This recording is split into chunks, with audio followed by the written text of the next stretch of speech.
During the Second World War, Hitler made an increasing number of errors and lost many battles. Je dirais qu'Hitler, c'est un homme qui tente des coups de poker.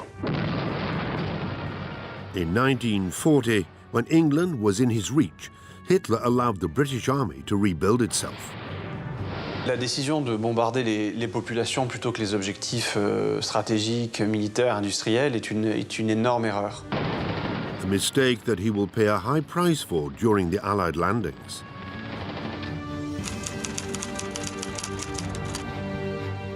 In 1942, in yet another bad decision regarding the Red Army, Hitler sends his troops into the cruel Russian winter. Les armées allemandes ne sont pas équipées en froid. Donc les pauvres gars claquent des dents, quoi. Hitler loses almost 1 million soldiers in what would be the real turning point of the Second World War. Hitler a perdu la guerre à l'Est. In 1944, he launches an unnecessary attack in the Ardennes. Cette contre-offensive, ces généraux n'y croient pas. C'était une offensive qui ne pouvait marcher que sur le papier. The only one responsible for this massacre, Hitler used up the last of his troops and opens up Germany's doors to the Allied forces.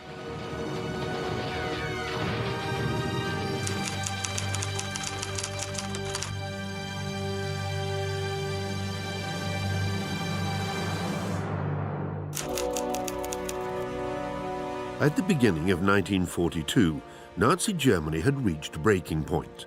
The Führer had made an increasing number of bad strategic decisions. 1 p.m. After the Japanese attack on Pearl Harbor, Hitler declared war on the United States. This decision, which was taken without seeking advice from his military leaders, sows the seeds of the defeat to come. In Russia, Hitler's Operation Barbarossa failed to bring victory for the Reich against the Russian giant. On the contrary, Stalin's counterattack pushed back the German army and forced them to face the terrible Russian winter. For Hitler, it's time to choose between the strategic withdrawal advised by his generals and the headlong rush driven by his insanity.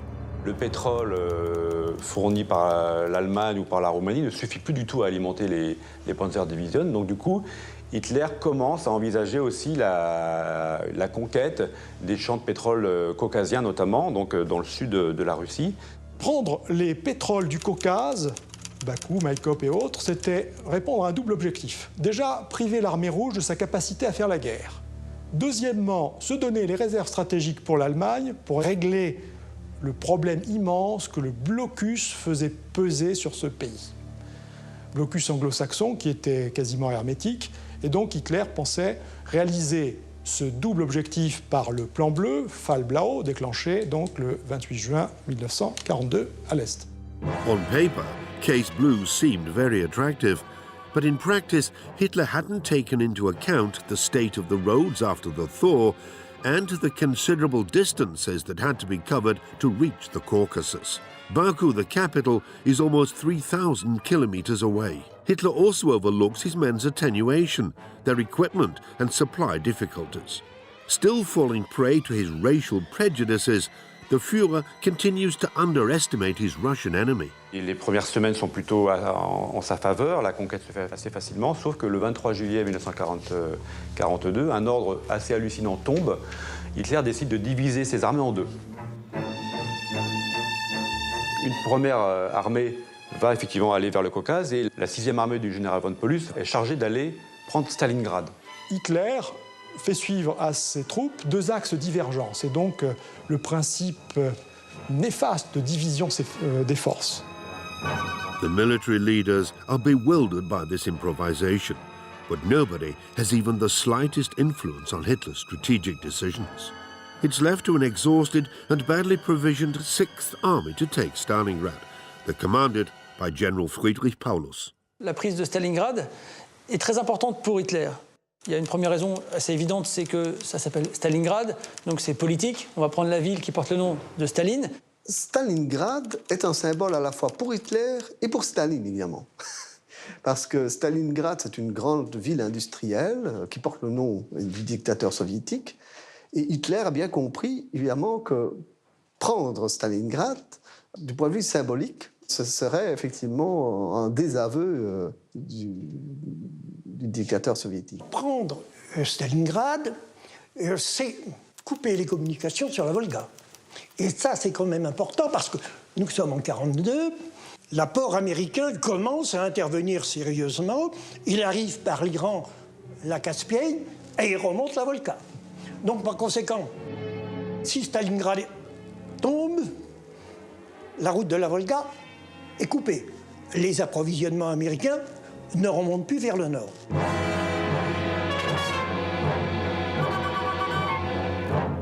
Le 23 août, au moment où les Allemands de Paulus, 6e armée, y arrivent, le soir même, déclenchement d'un bombardement.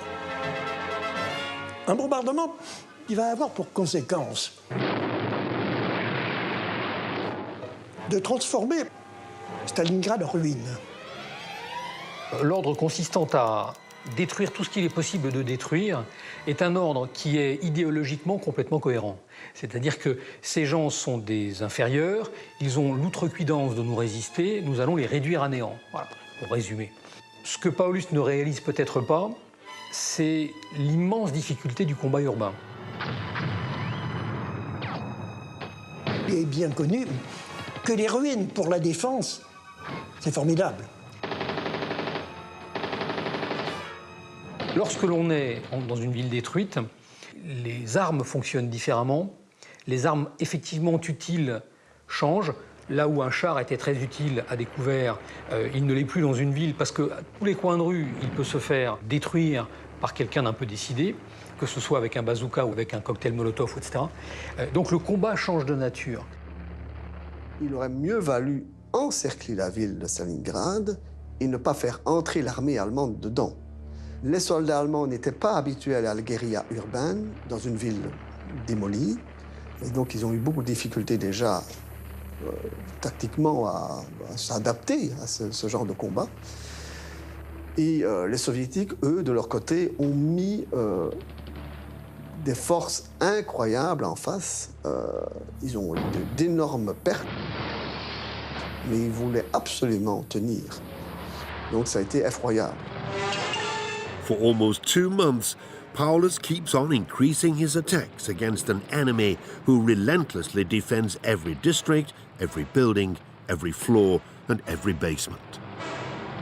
Ils ne parviendront pas à la Volga.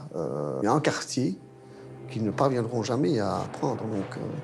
Et donc les troupes soviétiques, elles passent la rivière et il y a toujours des renforts qui arrivent heure par heure. Il y a un régiment soviétique qui est démoli, il y a un autre régiment qui arrive constamment. Parfois, c'est dramatique parce qu'ils arrivent sur le front sans fusil. Donc, ils sont obligés, on leur dit, prenez le fusil des morts qui sont devant vous pour attaquer. L'armée rouge va y laisser des dizaines de milliers d'hommes. Les commissaires du NKVD, l'ancêtre du KGB, seront sans pitié. Tout soldat ou toute troupe qui veut reculer est abattu sur place. On citera le chiffre de 13 000 soldats abattus par les commissaires du NKVD. Donc, c'est pas rien. When the snow arrives in October 1941, the Germans again do not have the equipment they need for winter. With no significant reinforcements, untrained for urban warfare, and with poor supplies, the morale of the Wehrmacht troops plummets. Paulus se rend compte par des reconnaissances aériennes dès octobre que sur son flanc nord et sur son flanc sud-est, il y a de fortes concentrations soviétiques qui se font. Il est inquiet parce que sur ces deux endroits, ces flancs sont couverts par 2 armées roumaines qui sont fort mal équipées pour la guerre en général et pour l'hiver en particulier. Il lui demande l'autorisation de faire effort pour pouvoir décrocher, car sinon, il va se trouver dans ce que les Allemands appellent un Kessel, c'est-à-dire un chaudron. Hitler va dire « Niet ». On ne recule pas. On ne recule pas. C'est une stratégie de se reculer pour mieux réattaquer. C'est une stratégie militaire qui est vieille comme le monde. Et si on ne recule pas, on se fait manger. Si on recule, on refait ses forces et on peut réattaquer. On n'apprend pas ça au caporaux, quoi. On October the 14th, 1942, Hitler gives the strict order forbidding Paulus to retreat.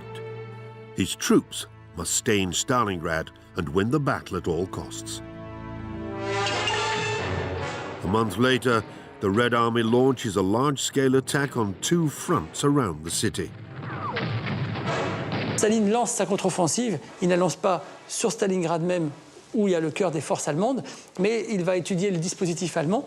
Et au nord et au sud de Stalingrad, il y a les troupes italiennes et roumaines. Et les Russes vont fondre sur ces troupes italiennes et roumaines qui sont d'une moindre valeur militaire et qui vont céder plus rapidement et qui va permettre l'encerclement de Stalingrad. When, on the 23rd of November 1942, the Red Army joins both its sides, Paulus's Sixth Army is caught in the trap. Une armée allemande enveloppée, ce n'était jamais arrivé, et donc Hitler donne l'ordre au Feldmaréchal von Manstein, provisoirement son commandement, de monter une opération de dégagement de Stalingrad par le sud. Von Manstein warns Hitler that he will only be able to create a corridor, allowing supplies to reach Paulus and enable him to escape. To do this, von Manstein's troops attack the Russians directly. But, anticipating this move, the Red Army launches a counterattack. Von Manstein is forced to withdraw before he is surrounded himself.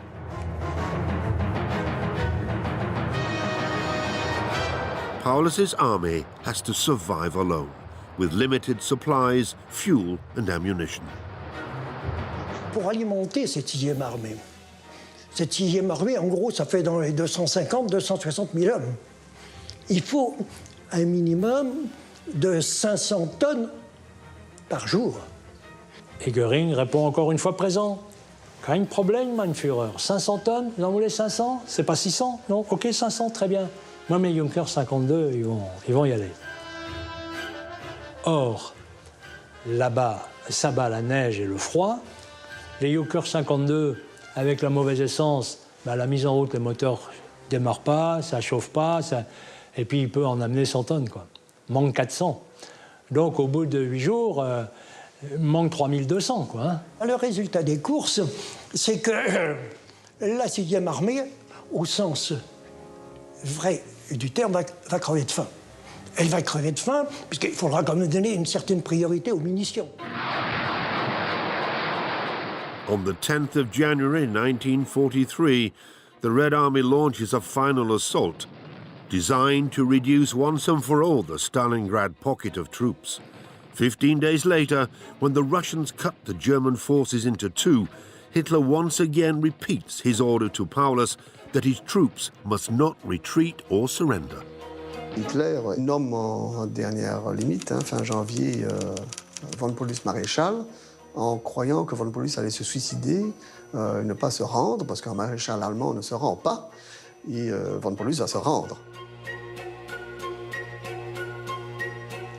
Paulus se rend, mais ne donne pas l'ordre formel à ses hommes de se rendre, donc ça dure encore 48 heures, mais c'est foutu, quoi. Finally, on the morning of the 2nd of February 1943, the red flag flies over Stalingrad. It's the first major defeat for the German army and its supreme ruler, Adolf Hitler. Le problème de von Paulus, c'est qu'il a été très obéissant à l'égard d'Hitler, mais c'est pour ça qu'il a conservé son poste. Mais d'un autre côté, en restant extrêmement obéissant à Hitler, il a permis aux Soviétiques de faire des centaines de milliers de prisonniers. Donc, il aurait peut-être dû penser à ses troupes avant de penser à sa fidélité à Hitler.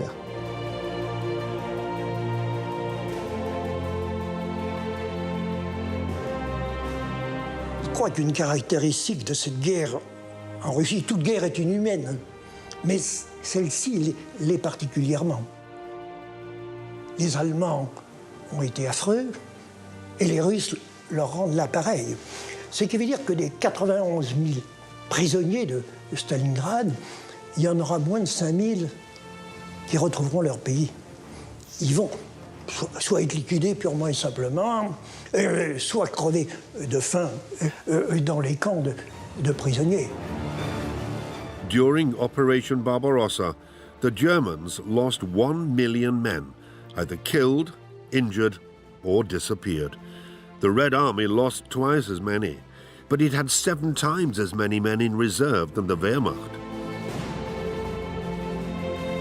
Depuis 39-40, on avait une armée plutôt conquérante dans la victoire. Et là, on a vraiment un tournant, une bascule. Et cette bascule va continuer à s'opérer donc en Afrique du Nord à partir de l'année 43. While Hitler suffered his first loss on the Russian front, in response to his declaration of war, the Americans entered the conflict. Allied with the British, they had been making advances in North Africa. The President of the United States welcomed the Prime Minister of Great Britain. The gravity of the moment had brought them together. During the spring of 1942, when German domination was at its strongest, the Allies agree on the need to open a second front, as called for by Stalin, to support the USSR. This operation, known as Torch, must allow landings on the coast of North Africa. This would give the British and Americans a platform to land in Europe. To do this, they need to vanquish the elite troops of the Afrika Korps, which occupy Libya. L'Afrika Korps, c'est une armée d'élite. L'Afrika Korps n'est pas du tout négligeable. Il est commandé par Rommel, un général très populaire auprès de l'opinion publique allemande. L'Afrika Korps du maréchal Rommel va avoir maintenant un nouvel ennemi en plus sur le dos. Alors qu'ils avaient déjà les Anglais, ils étaient en train de retraiter. Ils vont avoir maintenant la puissance des Alliés qui va préparer un débarquement, donc l'opération Torche, en novembre 1942, sur les côtes d'Afrique du Nord. On November the 8th, 1942, Operation Torch, involving 100,000 soldiers, sets out from 200 war buildings. 3 groups are in charge of establishing 9 bridgeheads along a 1,500-kilometer coastline.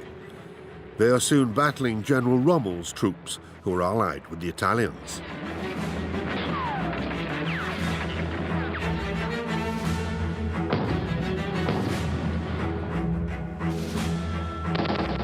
Rommel a été battu à El Alamein. Bon. El Alamein, une bataille que les Anglais ne pouvaient pas perdre. Ils ne pouvaient pas perdre pour 2 raisons. La première, qu'ils étaient au moins à 2, voire même à 3 contre 1.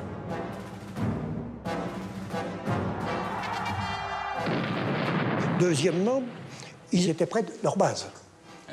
Tandis que Rommel, sa base, elle était loin. C'était Tripoli, un peu Benghazi, et plus loin, la Tunisie. Donc, il a été battu. À partir de ce moment-là, les forces de l'Axe italienne et allemande qui se trouvent encore en Libye et en Tunisie sont combattues à l'est par la 8e armée britannique qui progresse en Libye et à l'ouest par les anglo-saxons associés aux Français. Ils sont encerclés, en fait, de plus en plus. Et à la fin, Rommel signale effectivement à Hitler la nécessité de rapatrier les troupes d'une façon ou d'une autre, ou en tout cas d'arrêter les combats. And in North Africa, Hitler makes the same mistake he made in Stalingrad. Once again, he persists and demands that his army hold their positions down to the last man. Il eût été préférable de quitter l'Afrique du Nord, de se replier en Italie, plutôt que de tenter de résister à tout prix, plutôt même que d'envoyer des renforts, comme Hitler le fait, en Tunisie. Thousands of young German soldiers who had just landed would be sacrificed in vain. La seule chose, c'est que Rommel est rappelé par Hitler, parce que Rommel est une figure très populaire en Allemagne, un des meilleurs généraux allemands, et donc il aurait été catastrophique que Rommel soit fait prisonnier. Little by little, the noose is tightening.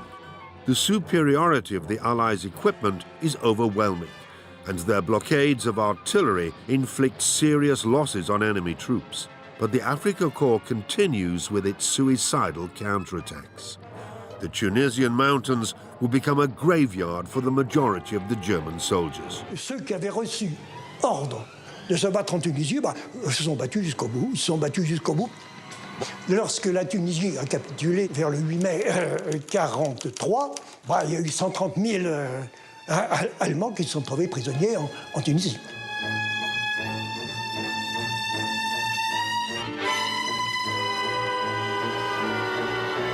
C'est une erreur majeure.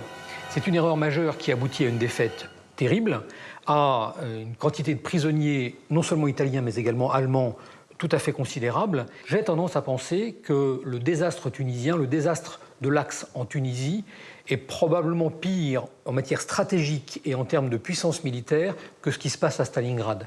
C'est symboliquement moins fort, c'est aujourd'hui moins connu, mais c'est un désastre qui est probablement pire pour les armes de l'Axe que ce qui se passe à Stalingrad. Il perd autant de troupes. L'Axe perd autant de troupes, sinon plus, en Tunisie qu'il n'en perd à Stalingrad. In May 1943, on the Russian front, the situation is no better. The Germans have been pushed back everywhere. Hitler wants to take the initiative after his failures in Moscow and Stalingrad.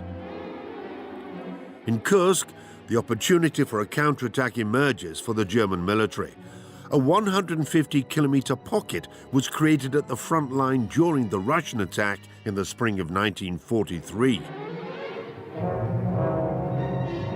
Les soviétiques ont formé dans le dispositif allemand ce qu'on appelle, selon qu'on le regarde, un saillant ou un rentrant, c'est-à-dire une grosse bosse. This salient has several important weaknesses in its defense. Hitler a eu l'idée de la percer par une offensive blindée majeure, de manière à encercler les armées soviétiques qui étaient dans cette poche et avoir une victoire. Le véritable objectif d'Hitler, c'est de faire encore de la communication. Car après Stalingrad, tous ses alliés, Mussolini compris, lui ont dit « il faut faire la paix avec Staline, maintenant on ne peut plus tenir ». Donc l'objectif politique d'Hitler, c'est de redonner confiance à ses alliés européens, et donc il veut montrer la puissance de l'armée allemande, notamment avec de nouveaux matériels en panzer, les tout nouveaux chars Panther, chars moyens, puissants, et surtout le tout puissant Tigre qu'il y a depuis quelques mois, et de chasseurs de chars géants éléphants. C'est vrai que le Tiger et le Panther étaient d'excellents chars. Les Allemands ont un passé de blindés excellent. Ça n'arrive pas aussi vite qu'ils ne le pensent. C'est ça le problème. Parce que il ne suffit pas de dire il n'y a qu'un faucon, quoi. Hein. Tout ça se passe très très loin des centres industriels allemands où sont produits ces chars, où sont produites ces armes, et il faut le temps de les acheminer. Et ce sont des choses que tout le monde oublie, mais il faut les mettre dans des trains, il faut que ces trains parviennent à progresser, malgré les partisans soviétiques qui commencent à devenir très très efficaces, malgré l'aviation soviétique, et donc tout ça prend du temps. General von Manstein is in favor of a quick attack.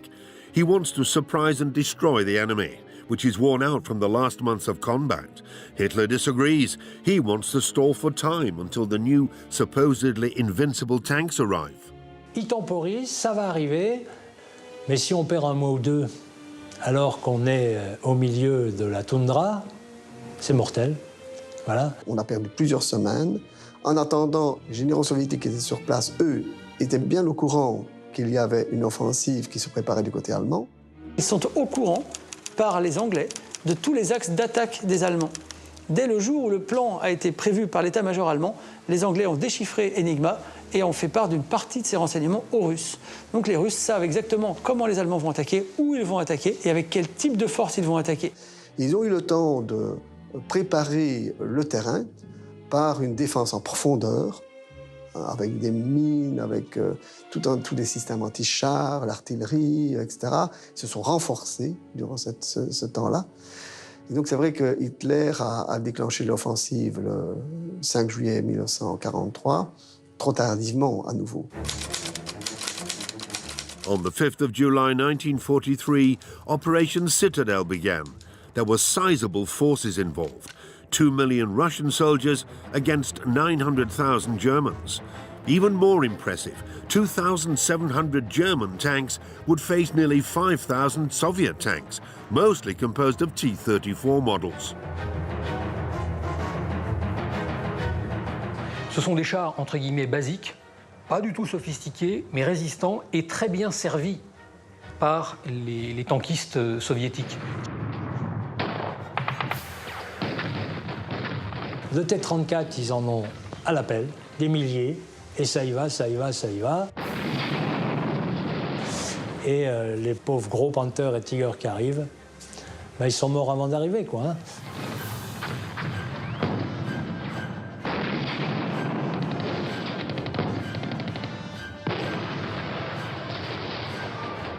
La bataille de Koursk va être la plus grande bataille de blindés de la Seconde Guerre mondiale. Et ça va être le cimetière des blindés. L'offensive nord va très rapidement tomber sur des défenses soviétiques impénétrables et ils vont s'y casser les dents, ils vont être obligés de reculer. Vers le sud, les défenses vont être enfoncées, les défenses soviétiques. Mais très rapidement, les troupes allemandes ne peuvent pas tenir, ils n'ont plus assez d'hommes, ils perdent un matériel fou et les soviétiques se renforcent de jour en jour. Les unités blindées allemandes combattent quasiment à 1 contre 2. Et donc très rapidement, malgré la valeur de ces unités blindées allemandes, le combat tourne à l'avantage des soviétiques.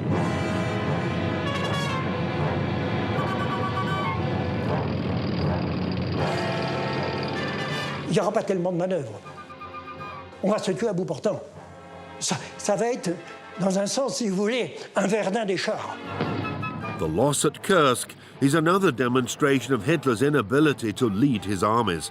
In 50 days of fighting, the Wehrmacht has halved in numbers.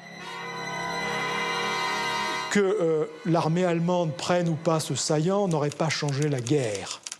Il aurait mieux valu du côté allemand battre en retraite et de faire une ligne de défense, mettons, à l'ancienne frontière de l'Union soviétique, de faire quelque chose de solide, que de mener ces combats en retraite permanents, perdant des milliers de camions et de blindés qui ne pouvaient plus rouler. Là, ils ont eu des pertes épouvantables en matériel et en hommes.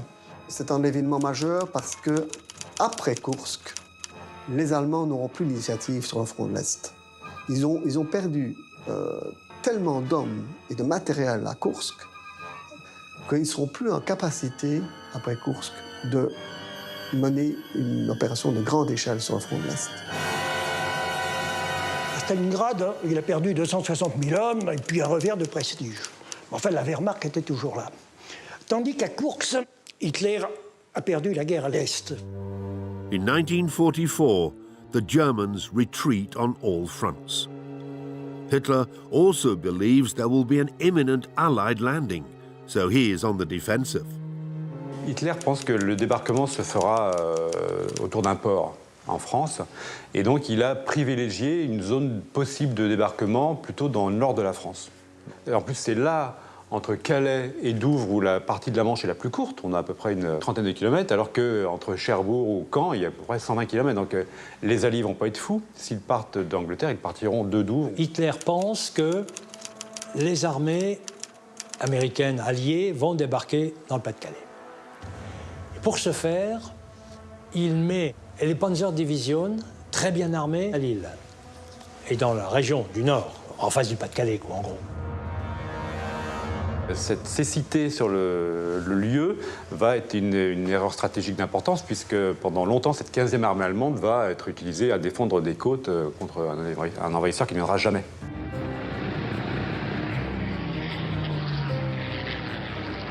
To mislead Hitler, the Allies increased the number of fake operations. Il y a eu des bombardements importants dans le nord de la France, peu avant le débarquement de Normandie, pour faire croire. Il y a eu des agents doubles en Angleterre qui ont envoyé des messages au commandement allemand disant que le débarquement se ferait bien dans le Nord-Pas-de-Calais ou sur la côte belge, enfin bon, avec des renseignements contenant des aspects vrais et des aspects faux. Hitler falls into the trap. Convinced that an Allied landing will take place in northern France, he sends a maximum number of troops there.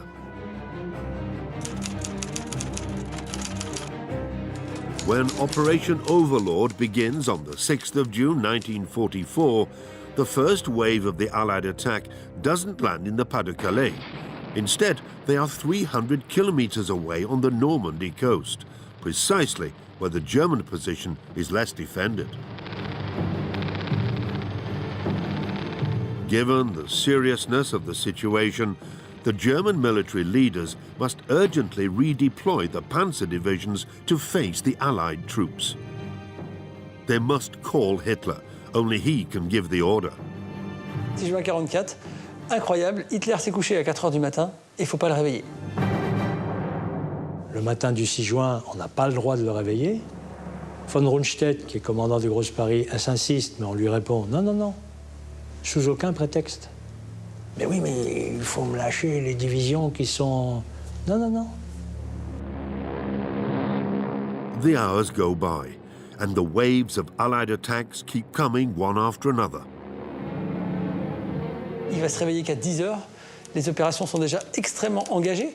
Il faut prendre des décisions tout de suite. Tout est bloqué. Hitler est le seul qui a la main pour bouger les divisions de Panzer. En France, il y a 10 divisions de Panzer. C'est l'arme qui peut faire la différence face aux Alliés au débarquement. Les 10 divisions de Panzer, c'est ce que redoutent le plus les Alliés. S'ils sont engagés sur le front de Normandie, le débarquement devient une affaire beaucoup plus compliquée et beaucoup plus incertaine. When informed of the Allied landings, Hitler refuses to reverse his judgment and still thinks that the Allies are trying to manipulate him. Il dit c'est pas vrai quoi. C'est pas vrai. C'est une intox. Donc je garde mes Panzer Division. Il a cru que c'était une diversion, que le débarquement allait très prochainement se faire dans le nord et pas en Normandie, que c'était une opération secondaire. By midday, Hitler still hasn't taken action. During this time, the Allies seize the beaches one by one.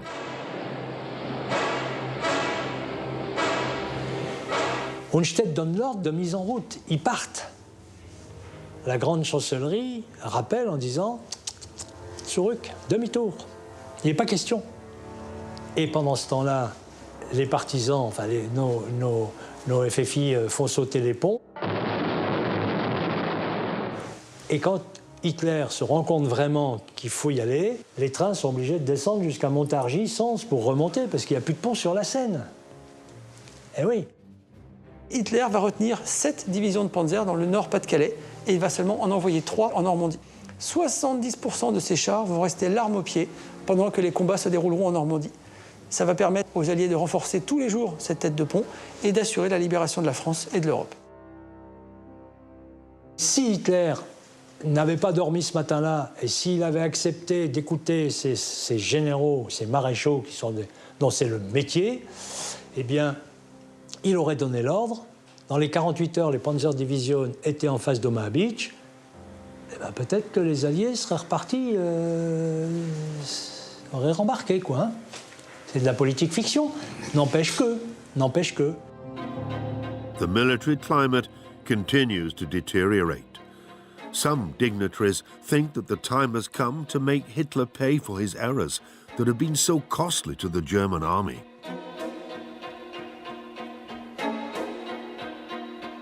En Allemagne nazie, il y avait une résistance. Il y a une résistance allemande à Hitler en Allemagne nazie, y compris dans l'armée, de gens qui en 39-40, croyaient en Hitler. That's why on the 20th of July 1944, some of those involved in the putsch launched Operation Valkyrie. Les acteurs de l'attentat du 20 juillet 1944 sont en partie des officiers supérieurs et puis des officiers généraux de la Wehrmacht qui ont une vision très lucide de ce qui se passe à l'Est, qui savent que, dans un terme très court, la guerre est perdue et qu'il faut donc couper net la décision de poursuivre la guerre en tuant le chef des armées et, en l'occurrence, le chef de l'État. For this, the conspirators have an ideal man who regularly is in close contact with the Führer, Colonel Stauffenberg. He's an impressive character who has serious injuries from the campaign in North Africa. That day, when he arrives in East Prussia for a meeting with military leaders, his bag is stuffed with explosives. The attack cannot fail. L'attentat dans le repère du Loup au mois de juillet 1944 est un attentat qui échoue de très peu.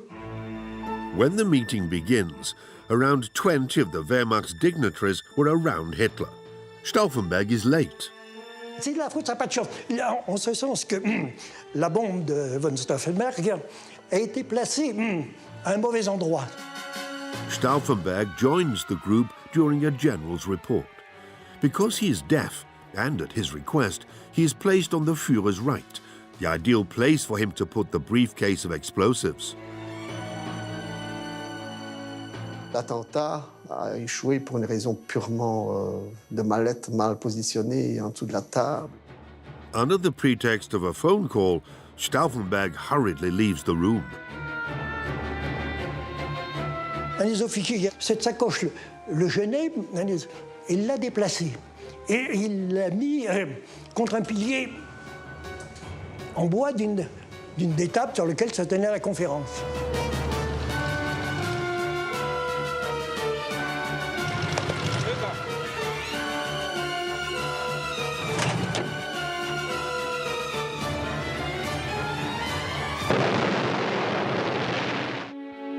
The explosion entirely blew out the building, but the conspirators failed in their assassination attempt.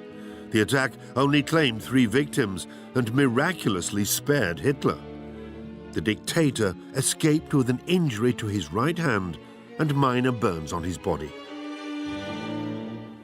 Quelqu'un a dit la main du diable a protégé Hitler.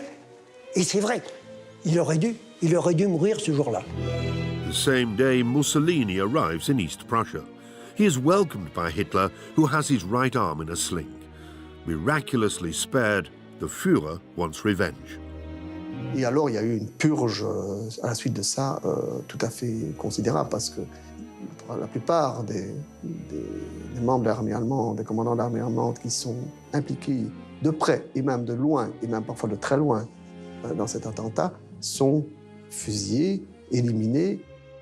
Rommel sera obligé de se suicider. Von Kluck, un des grands patrons aussi de l'armée allemande du moment, qui conduit de se suicider. Une partie des comploteurs seront pendus à des crottes bouchées. Les films seront visionnés par Hitler, qui fera voir son état-major personnel en tant qu'avertissement. His revenge is immense. In total, 5,000 people are killed in a purge which decimates the military. Hitler no longer trusts his army. Dans ce processus-là, c'est la SS qui va gagner en puissance. Himmler, maintenant, est le numéro 2 à côté d'Hitler, parce que Hitler, effectivement, confie à la SS c'est une remise en ordre. Et ça va avoir des conséquences dramatiques sur l'état du front, puisque plus que jamais, à partir de l'été 1944, le mot d'ordre va être un mot d'ordre idéologique. Il faut tenir. Tenir pour une question d'honneur, tenir pour une question de sacrifice si jamais on n'arrive pas à garder la position, et tenir dans l'espérance que, comme l'a promis Hitler et comme il ne cesse de le promettre, la guerre va connaître un retournement grâce aux fameuses armes miraculeuses dont on attend la production et l'entrée en service. But the miraculous weapons, like the flying bombs, which Hitler is so desperately clinging to, won't save them. Hitler, à partir de là, va développer à la fois un pathos en privé, qui se manifestera par des crises de larmes, ou par le contraire, par des crises de rage terribles. Hitler physiquement est diminué, mais psychologiquement est également diminué. C'est un homme qui est de plus en plus, dans sa tête, assiégé. C'est un homme très fatigué et prématurément vieilli. C'est un homme qui a à peine 55 ans, mais lorsqu'on voit les images, on voit un homme de 80 ans. L'état mental d'Hitler et physique se dégrade tout au long du conflit à mesure des défaites. Au tout début de la guerre, en 1939, il étonne Keitel en gambadant comme un cabri sur les carcasses d'un train blindé polonais. À la fin de la guerre, on le voit dans un film de 1945, sa dernière apparition, devant des Hitlerjugend, on voit un homme voûté, avec un visage marqué, ayant la main gauche dans le dos parce qu'il était pris d'un tremblement convulsif. En fait, Hitler était un homme atteint de la maladie de Parkinson. C'était un insomniaque. Avec les remontants, contrepoisons et autres que lui administrait le docteur Morel, c'était un quasi-toxicomane. C'était donc un homme qui était incapable, à partir du milieu du conflit, d'avoir les ressources physiques, intellectuelles pour mener cette guerre. Il reçoit des piqûres régulièrement, il est sous médication, il est épuisé physiquement et mentalement. Et plus personne n'ose le contredire. Et autour de lui, il n'y a plus que des généraux qui sont des exécutants et qui n'osent plus devant lui contredire quoi que ce soit. On the Western Front in December 1944, the Allied forces are in Holland, Luxembourg, Saarbrücken, Brussels, Antwerp and Strasbourg. All officers have their eyes fixed on the Rhine, and the most optimistic ones believe the war will be over by Christmas. They are forgetting the rage that drives Hitler, who is more and more cut off from reality. Hitler se dit, je peux tenter un dernier coup de poker, et il va lancer une contre-offensive, la contre-offensive des Ardennes, qui va démarrer le 16 décembre 1944. Il charge le maréchal von Rundstedt de l'offensive. Or, von Rundstedt n'y croit pas. Il n'y croit pas à tel point qu'il ne se rend pas à la réunion d'état-major qu'Hitler convoque avec tous les généraux impliqués dans l'opération. Cette contre-offensive, ces généraux n'y croient pas. Ils sont persuadés qu'effectivement, on court à la catastrophe. Ils voient bien la supériorité aérienne des Alliés sur le front ouest. Mais Hitler se dit qu'il faut absolument tenter cette opération pour couper les forces alliées en deux. L'idée, c'est d'attaquer, de contre-attaquer dans les Ardennes, d'atteindre la Meuse, d'atteindre ensuite le port d'Anvers, qui est un port très très important pour le ravitaillement des forces alliées, et ayant réussi cela, de proposer une négociation aux alliés anglo-saxons. Il voulait affaiblir les armées britanniques et américaines, faire une paix de compromis avec les anglo-saxons, pour pouvoir ensuite se retourner contre qui? Contre les soviétiques, contre les communistes, contre les bolcheviks. C'était un coup de poker, mais c'était surtout une erreur stratégique majeure. C'était une offensive qui ne pouvait marcher que sur le papier. Even if the element of surprise could be guaranteed, the military leaders consider that Hitler's ambitions are disproportionate to the number of troops available. Dans les années 44, il a toujours le même nombre de divisions. Les Panzerdivision, au lieu d'avoir 120 ou 150 chars, ils en ont plus que 12. Et ils ont 10% de leur effectif. Mais pour lui, ils mettent toujours la plaquette sur la carte, telle division, telle division, telle division. Mais c'était tel régiment, tel régiment, tel régiment. To attack in the Ardennes, Hitler has to thin out the Eastern Front. The maneuver is suicidal, but once again nobody contradicts the Führer. La seule condition pour que l'offensive allemande ait une chance de réussite et que les blindés allemands puissent percer, c'est qu'il faut la chasse alliée soit clouée au sol. Et pour que la chasse alliée soit clouée au sol, il faut qu'il y ait du mauvais temps. On the 16th of December 1944, the weather is favorable to beginning Operation Wacht am Rhein. When the Battle of the Ardennes starts, the American High Commander is knocked out by the scale of the attack.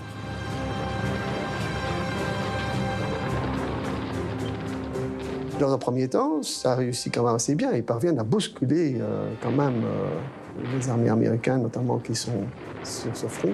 Ils sont en repos parce que les généraux américains avaient estimé que vraiment les Ardennes étaient imprenables, que les chars ne pouvaient pas passer par là. À nouveau, la même erreur qu'en 1940. Overwhelmed in many areas, the American GIs surrender in hundreds to the Germans.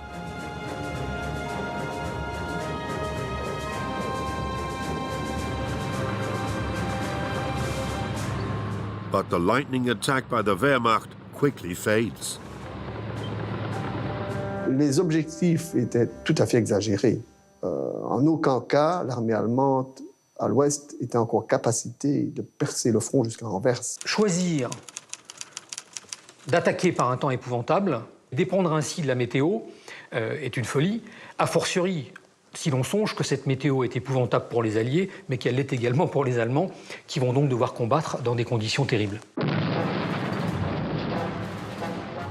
The two armies face each other to fight in freezing temperatures, often reaching -20 degrees. Le terrain étant rendu soit neigeux, soit bourbeux, les derniers chars, comme les chars de 70 tonnes, étant trop lourds. L'offensive a été freinée par les embouteillages, car le savoir-faire qu'avait manifesté l'armée allemande de 1940, où elle avait su gérer ces embouteillages, n'existe plus. On the 22nd of December 1944, only 6 days after the start of the attack, the German army began to run out of ammunition and especially of fuel.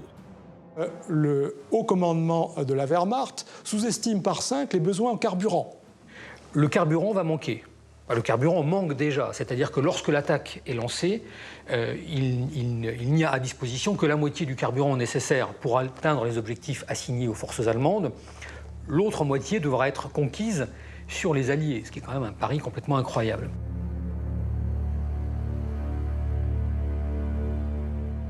From the 23rd of December, the weather starts to improve. The Allied airplanes can finally take off. Dès les premiers rayons de soleil, toute la flotte alliée prend l'air et va clouer au sol tous les blindés allemands. Aussitôt que le soleil revient, les P-47 et les Mustangs fondent sur la Wehrmacht et c'en est fini, quoi. C'est un massacre. L'aviation anglo-américaine s'en prend spécifiquement aux camions de ravitaillement et ce sont que des traînées de camions en flammes et les Allemands sont obligés de plier en abandonnant leur matériel face aussi à la contre-attaque de Patton depuis le sud et une contre-attaque britannique qui s'annonce aussi depuis le nord contre des troupes allemandes composées soit d'unités d'élite très motivées, mais surtout de plus en plus de Volksgrenadier, c'est-à-dire de gamins inexpérimentés, un peu terrorisés, mal habillés et ne sachant plus progresser comme leurs aînés de 40.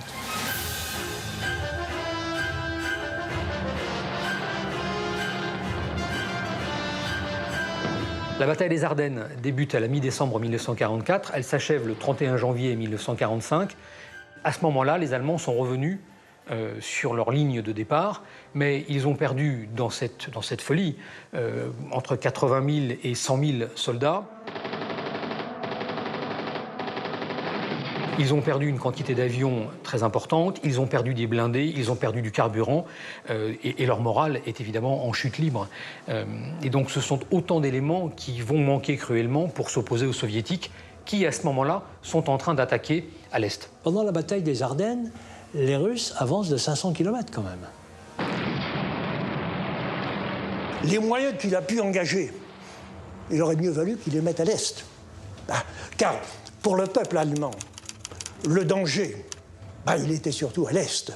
Car après les atrocités allemandes vis-à-vis de ceux qu'ils appelaient les Untermensch, vous le savez, les sous-hommes, les villages brûlés, les femmes violées, les hommes et les enfants tués, etc., etc. C'était dans la logique des choses. La vengeance, la haine russe était terrible. Donc, par conséquent, s'il avait raisonné un petit peu en faveur de son peuple, il fallait surtout se défendre à l'Est. Instead of surrendering, eaten away by insanity, the Führer takes his people hostage and brings them with him in his final downfall. Attacked on all fronts, the Reich that Hitler imagined is living its final moments. The man who previously dominated Europe from the Atlantic to the Urals now only has imaginary armies to defend himself. During this time, the Anglo-Americans brought the war to the heart of Germany with one ultimate objective: Berlin. Les Soviétiques, eux, mettent la bouchée double. Staline veut arriver à Berlin avant les Américains et les Anglais. Et il y parvient. Berlin est effectivement pris par les Soviétiques seuls. At the end of April 1945, the Reich, which should have lasted 1,000 years, crumbles. En matière militaire, comme pour toute l'histoire du Troisième Reich, on est dépendant aujourd'hui de ce que les nazis ont dit d'eux-mêmes et de ce que les nazis ont dit d'Hitler. En matière militaire, par exemple, ils l'ont fait passer pour un chef militaire génial, quelqu'un qui avait inventé la guerre de mouvement moderne, qui avait inventé la mécanisation, etc. On se rend compte qu'à l'épreuve des faits, c'est tout le contraire qui s'est passé. Ce n'est pas un homme de 1940, ça reste un homme de 1914. Là, on voit bien, concrètement, que ce qui était dit sur un Hitler chef de guerre génial est faux. Je dirais qu'Hitler, c'est un homme qui tente des coups de poker. Et qu'au début, le fait qu'il néglige la dimension tactico-stratégique, la nature du terrain, les problèmes de logistique, toutes ces négligences ne rattrapent pas Hitler chef de guerre. Et puis un jour, l'ensemble de ces conditions guerrières, l'ensemble des conditions dans lesquelles le phénomène guerrier doit se développer, rattrape Hitler chef de guerre, et à partir de là, ces paris sont systématiquement perdus.